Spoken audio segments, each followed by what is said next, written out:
રજૂઆત કોમોડિટી રિપોર્ટમાં આપનું સ્વાગત છે અને હું છું જર્નાલ કટ્ટી. આ સપ્તાહે એગ્રી કોમોડિટીમાં ખાસ એક્શન જોવા મળી અને જ્યાં કોટન ઉપર ખાસ ફોકસ રહ્યું છે. દેશમાં સપ્ટેમ્બર સુધી 39 લાખ ઘાસડી ઇમ્પોર્ટ થવાની આશા બનતી દેખાઈ રહી છે અને તે સાથે જ સરકારે CAIની જે કોટન પરથી agriculture infrastructure and development cess હટાવવાની માંગ હતી તે પૂર્ણ કરી છે. આવામાં કોટનનું આઉટલુક કેવું બની રહ્યું છે તે ચર્ચા કરીશું અને સાથે જ ખાદ્ય તેલ અને મસાલા પેકમાં કેવા ટ્રેન્ડ બની રહ્યા છે તેની પણ ચર્ચા કરીશું. આ ચર્ચામાં આપણી સાથે જોડાઈ રહ્યા છે કોટન એસોસિએશન ઓફ ઇન્ડિયાના પ્રેસિડેન્ટ અતુલ ગણાત્રા અને એબાન્સ એન્ટરપ્રાઇઝના કયુમર સત્રી.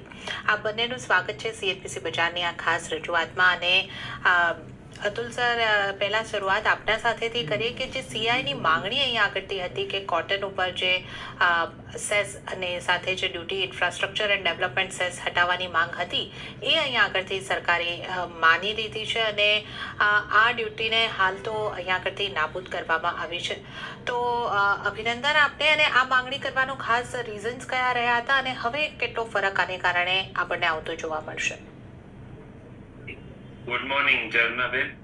જો અમે CI તરફથી ઘણીવાર રજૂઆત કરી હતી અને તમારા ચેનલ થ્રુ પણ અમે ગવર્મેન્ટને કહેવડાવ્યું હતું કે ફર્સ્ટ હાફ જે છે સીઝન 12 મહિનાની હોય છે.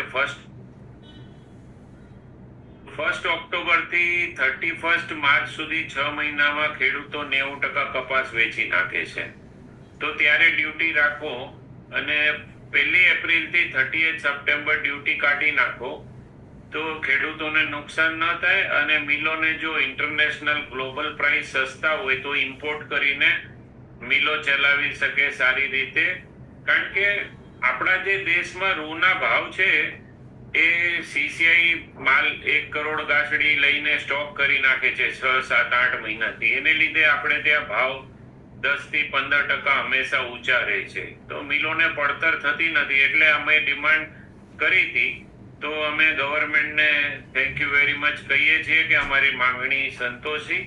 કારણ કે જો સ્પિનિંગ મિલો બરોબર ચાલશે તો જ અમારા રૂના ભાઈઓ છે બધાને ફાયદો થશે. અગર મિલો જ નુકસાન કરશે અને બંધ થઈ જશે તો અમારા ધંધા પર પણ ઇફેક્ટ આવશે. એટલે CI, અમાર કોટન એસોસિએશન ઓફ ઇન્ડિયા, અમારે ત્યાં બધા ખેડૂતથી કરીને વેપારીઓ, દલાલ ભાઈઓ, મિલવાળા બધા મેમ્બર છે. એટલે અમારે બધાનું હિત જોવું જોઈએ. તો અમે ગવર્મેન્ટનો આભાર માનીએ છીએ કે આ લોકોએ બહુ સારું ડિસિઝન લઈને મિલોને થોડી રાહત આપી છે. Thank you. જી જર્નાબેન. અને આપણી સાથે કયુમર સત્રી પણ જોડાયેલા છે. કયુમરજી, આપ કઈ રીતે જોઈ રહ્યા છો આ પગલાંને જે અહીંયા આગળથી આ જે ડ્યુટી જે છે ત્યાંથી અમુક સમય માટે રાહત આપવામાં આવી છે? કઈ રીતની ઇમ્પેક્ટ આની જોવી જોઈએ અને શું આનો એક સંબંધ જે આપણે ટેરિફ લગાડવામાં આવી રહ્યા છે જ્યાં હવે કોઈ સમાધાન થાય એવી લાગતું નથી, તો એનાથી પણ એક ટેક્સટાઇલ ઇન્ડસ્ટ્રીને માર પડવાનો છે, એ પણ એક રીઝન રહી શક્યું હોય સરકારના આ ડિસિઝનને અત્યારે ઇમ્પ્લિમેન્ટ કરવા માટેનું? નમસ્કાર મેડમ.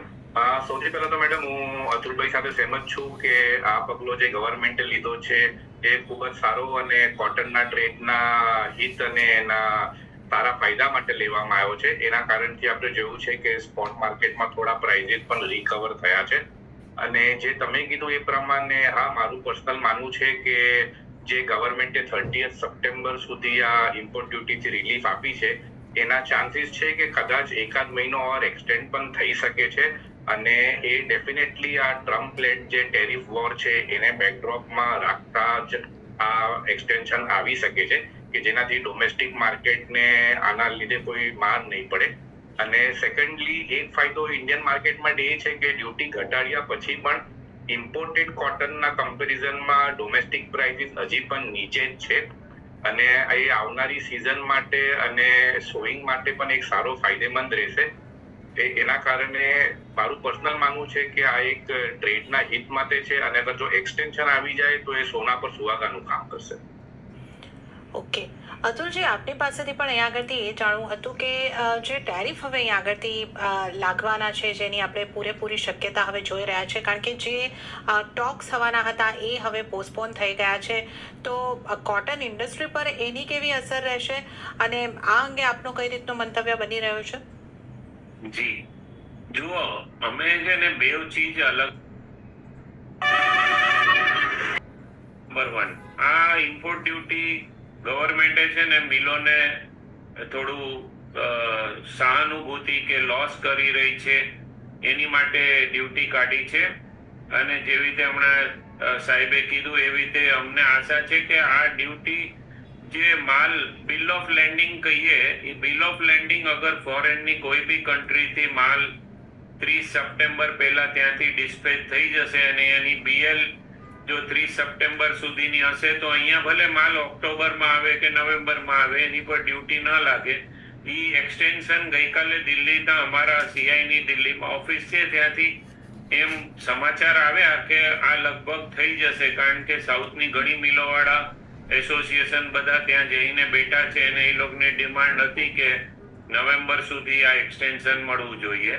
એટલે એક આ એક્સટેન્શન મળી જાય તો મિલોને ફાયદો થશે. જે લોકો નવા ઓર્ડર આપીને વિશ્વમાં હમણાં જે બ્રાઝિલ અને ઓસ્ટ્રેલિયા છે, બ્રાઝિલનું રૂ હમણાં 50,000 થી 51,000 રૂપિયા આપણે મુન્દ્રા કે ટુટીકોરન પોર્ટ ડિલિવરી મળી રહ્યું છે. એટલે મિલો કદાચ 5,000 રૂપિયા આપણા ભાવ કરતા સસ્તું હોય તો 5-6 લાખ 7 લાખ ગાસડી બુક કરવા માંગે છે અને જો આ એક્સટેન્શન આવી જશે તો એ માલ બુક કરી શકશે. હવે જે ટેરિફ છે, ટેરિફ લાગવાથી તો નુકસાન થવાનું જ છે. આપણી ટેક્સટાઇલ ઇન્ડસ્ટ્રીને ભયંકર નુકસાન થવાનું છે. એનું કારણ છે કે ઇન્ડિયાનું ટેક્સટાઇલનું જેટલું એક્સપોર્ટ છે એનું 35% આપણે એક્સપોર્ટ ફક્ત યુએસએ માર્કેટને કરીએ છીએ. અને જ્યારે રાતોરાત 35%નો કોઈ બાયર વયો જાય તો કોઈ પણ ઇન્ડસ્ટ્રીની હાલત ખરાબ થઈ જાય છે. એટલે હમણાં ઇન્ડસ્ટ્રી બહુ ટફ સિચ્યુએશનમાં છે. એક તો જે માલ અમેરિકાના ઓર્ડર હોય ડિસેમ્બરના ક્રિસમસના એ માલ બનેલો છે એ જ્યાં સુધી ટેરિફ નક્કી ન થાય ત્યાં સુધી અહીંયાથી ડિસ્પેચ કરી શકે એમ નથી.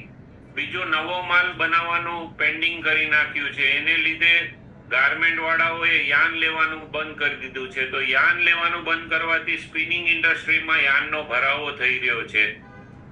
છેલ્લા 10 દિવસમાં યાનમાં 7-8 રૂપિયા 10 રૂપિયા કિલોએ નીકળી ગયા છે અને એ પણ બાયર નથી. જૂના ઓર્ડર જે કન્ફર્મ થયા હતા એ લોકો માલ નથી ઉપાડતા. તો આ સિચ્યુએશન હવે એની અસર કોટન ઉપર આવશે. મિલોનું યાન નહીં વેચાય તો કોટન નહીં વેચાય. એટલે આખી ઇન્ડસ્ટ્રીને ચેનને આની અસર થવાની છે. એટલે હવે જોવાનું રહ્યું કે આ કેટલી અસર થશે ને આનું સોલ્યુશન ક્યારે આવશે. નહીં તો ત્યાં સુધી ઇન્ડસ્ટ્રીને બહુ તકલીફ ભોગવવાની થશે. જી ઝરણાબેન. તો આ ટેરિફને લઈને ખાસી એવી ચિંતા અહીંયા આગળથી બનેલી છે. ચોક્કસપણે આ એક મોટી ચિંતાનો વિષય છે. અને ત્યારે જ કહ્યું સર, જો આપણે અહીંયા આગળથી હવે વાવણી અને એ અંગેની પણ થોડી વાતો કરી લઈએ, ટેરિફ અંગેની અને એની ચિંતાની તો આપણે વાત કરી. આ વર્ષે જે કોટનની વાવણી છે એ કઈ રીતની રહી છે અને જે મહારાષ્ટ્રમાં વધારે પડતો વરસાદ આપણે પાછલા અઠવાડિયાની અંદર જોયો છે એનાથી કોઈ નુકસાન, કેટલું નુકસાનની સંભાવના? આ વર્ષે લગભગ 107.87 લાખ હેક્ટરમાં કોટનની વાવણી એક્સપેક્ટેડ છે, જે પાછલા વર્ષે લગભગ 111 લાખ હેક્ટર હતું. એટલે એવો કોઈ બહુ જાજો ફરક નથી. લગભગ 3% નો ડિફરન્સ છે. એટલે મોરલેસ આપણે આમ કહી શકીએ કે સોઈંગ એરિયા તો પાછલા વર્ષના એટ પાર જ છે. એટલે બહુ પ્રોડક્શનને એનાથી ઇમ્પેક્ટ નહીં આવવો જોઈએ. પણ ફિગર સારા છે. પાછલા વર્ષે આપણે લગભગ 3 કરોડ 30 લાખ બેલ જેટલાનો ક્રોપ જોયો હતો, જે આ વખતે મારા અનુમાનથી લગભગ 3 કરોડ 70 લાખ બેલ્સ એક્સપેક્ટેડ છે. એટલે પાછલા વર્ષના મુકાબલે તો બેટર જ અરાઇવલ્સ છે. એ કારણે બેટર ક્રોપ એક્સપેક્ટેડ છે, જેના કારણથી પણ પ્રાઇસીસ ઉપર થોડો ઘણો દબાણ આવી શકે છે. હવે રહી વાત વરસાદની, જે આપણે મહારાષ્ટ્રમાં છેલ્લા આ વીકમાં થોડો સારો વરસાદ અને અમુક જગ્યાએ થોડો વધારે વરસાદ પણ એક્સપેક્ટેડ છે. હજી એના રિપોર્ટ એકવાર મોનિટર કરવા પડશે કે એની એક્ઝેક્ટલી શું સ્થિતિ આવી શકે છે. પણ અગર કંઈ થોડો ઘણો બગાડ આવ્યો પણ તો મારા ખ્યાલથી એ જે આપણે એક્સેસ પ્રોડક્શન એક્સપેક્ટેડ છે એની સામે ઘણો ખરો ઓફસેટ થઈ જશે. એટલે કોઈ નુકસાન મને આનાથી વધારે પડતો ફાઇનલ ફિગર ઉપર આવે એવું નથી દર્શાઈ રહ્યું. ઓકે, તો અહીંયા આગળથી આપણે વરસાદની નુકસાનની પણ અહીંયા આગળથી વાત કરી રહ્યા છે. અને અતુલજી, તમે કઈ રીતે જોઈ રહ્યા છો કે આ જે વરસાદ છે અને વાવણીની સ્થિતિને જોતા, એટલે વાવણી કેટલી થઈ છે, કેટલું નુકસાન થઈ શકે, સીસીઆઈ પાસે કેટલો સ્ટોક છે, ઓવરઓલ સ્થિતિ જે છે કોટનને લઈને કઈ રીતે બની રહી છે? જી જુઓ, આ જે વરસાદ છે, ઓગસ્ટ મહિનાનો વરસાદ કોઈ દિવસ ક્રોપને નુકસાન કરતો નથી. હવે કોઈ તેજીવાળા હોય ને ઈ કે નુકસાન થઈ રહ્યું છે, પણ જનરલ બધાને 99% અમારા ટ્રેડ વાળા બધાને ખબર છે કે વરસાદની સિઝન જૂન, જુલાઈ, ઓગસ્ટ, સપ્ટેમ્બર આ 4 મહિના વરસાદની સિઝન છે.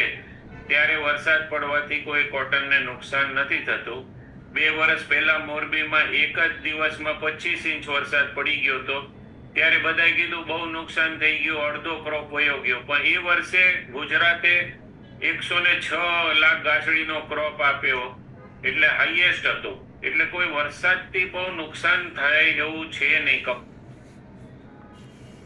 અને બીજું તમે પૂછ્યું કે ક્રોપ કન્ડિશન આ વખતે 10 સ્ટેટમાં ફેન્ટાસ્ટિક કોટનની હમણાં સિચ્યુએશન બહુ સારી છે.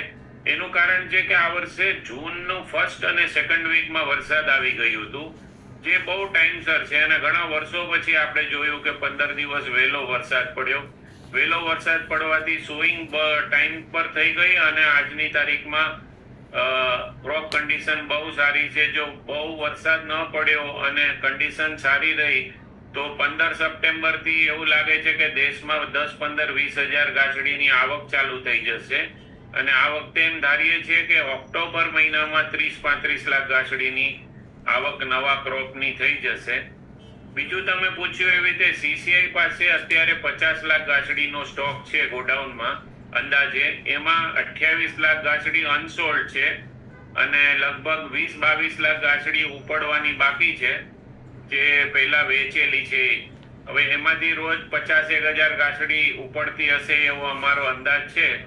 તો સીસીઆઈ ના સીએમડીએ ગઈકાલે ટીવીમાં એમ કીધું કે અમારે 30 સપ્ટેમ્બર સુધી જે 28 લાખ ગાંસડીનો સ્ટોક પડ્યો છે એ ખાલી કરી દેવો છે. પણ એ આજની તારીખમાં જરાક મુશ્કેલ લાગી રહ્યું છે, કારણ કે મિલોની પાસે 30 દિવસથી કરીને 120 દિવસની ઇન્વેન્ટરી ઓલરેડી છે. અને જ્યાં સુધી આ ટેરિફનું ક્લિયર ન થાય તો યાન વેચાશે કે નહીં, કપડું વેચાશે કે નહીં, એ ખબર નથી. હવે એ ખબર ન હોય તો મિલવાળા રૂ લેવા તૈયાર નથી. એ કહે છે કે જે આપણે ગોડાઉનમાં માલ પડ્યો છે 30-40 દિવસનો, એ પહેલા કન્ઝ્યુમ કરી લઈએ, પછી નવો લઈએ. અને બીજું જે સીસીઆઈ પાસે સ્ટોક પડ્યો છે એ પાછોતરો સ્ટોક છે. એમની પાસે જે સારો માલ હતો એ પહેલા વેચાઈ ચૂક્યો છે. એટલે જો સીસીઆઈ એ સ્ટોકને અનલોડ કરવું હોય તો એ મુશ્કેલ છે. જો એ 2,000 થી 3,000 રૂપિયા ભાવ ઘટાડી નાખે અને માલ વેચવાનું ચાલુ કરે તો કદાચ થોડોક માલ 5-10 લાખ ગાંસડી વેચાઈ શકે. બીજું એ કારણ છે કે જે સીસીઆઈ એ પહેલા ટ્રેડરોને માલ વેચ્યો છે એ પણ 10-12 લાખ ગાંસડી ટ્રેડરો સીસીઆઈ કરતા ડિસ્કાઉન્ટ ભાવે મિલોને માલ આપી રહ્યા છે. અચ્છા, સીસીઆઈ ઉધાર આપતી નથી, આ ટ્રેડર લોકો પોતે પૈસા ભરીને મિલોને ઉધાર માલ આપે છે. એટલે મિલોને માલ મળી રહે છે.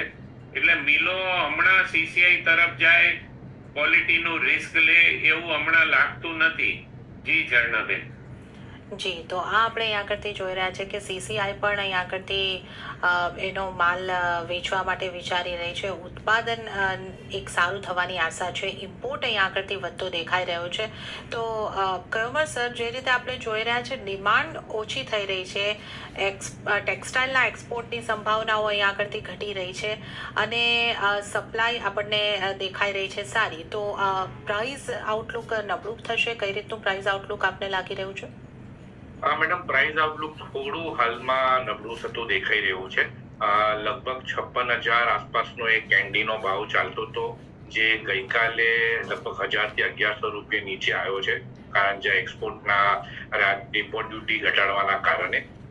તો પણ પર્સનલી અગર થોડો ઘણો ડિમાન્ડનો સપોર્ટ રહ્યો તો 54,000 થી 53,000 આસપાસમાં પ્રાઇઝિસ સ્ટેબલ થવા જોઈએ એવું એક્સપેક્ટેશન છે. પણ અગર આ 54,000 53,000 ના પ્રાઇઝિસ પર અગર ડિમાન્ડ નથી આવતું તો એકવાર આપણે 52,000 રૂપિયા પર કેન્ડીના પ્રાઇઝીસ પણ સપ્ટેમ્બર અને મિડ સુધીમાં જોઈ શકીએ છીએ. કારણ કે જેમ અતુલભાઈએ કીધું કે અર્લી રેન્જના કારણે અને સારા વરસાદના કારણે આ વખતે અરાઇવલ્સ વધારે બી છે અને અરાઇવલ્સ જલ્દી પણ છે. તો એ કારણે એકવાર આપણે 52,000 પર કેન્ડી સુધીનો પણ પ્રાઇઝીસ જોઈ શકીએ છીએ. એટલે હાલમાં આવનારા 1 મહિનામાં જ્યાં સુધી નવા ક્રોપના આપણે રિપોર્ટ્સ નથી આવતા કે ક્રોપ સ્ટેબિલાઇઝ થતા નથી જોતા, મને અત્યારે કરંટ માહોલમાં કોઈ રિકવરી કે બહુ અપર સાઇડ પ્રાઇઝીસ જાય એની પ્રોબેબિલિટી ઘણી જ ઓછી દેખાય છે. જી, તો આ આપણે કોટનની આઉટલુકની પણ ખાસ અહીંયા આગળથી વાત કરી અને ડ્યુટીને લઈને વાત હોય, એક્સપોર્ટની, ટેરિફની ચિંતાઓની વાત હોય, આ તમામ અંગેની આપણે અહીંયા આગળથી ચર્ચા કરી છે. અને હાલ સમય થઈ રહ્યો છે એક બ્રેક લેવાનો. અહીંયા લઈશું નાનકડો બ્રેક. બ્રેક લેતા પહેલાં અતુલ કણાત્રા સાહેબ, આપનો ખૂબ ખૂબ આભાર. આપ અમારી સાથે જોડાયા અને કોટન અંગે અમારી સાથે ચર્ચા કરી. આપનો આભાર.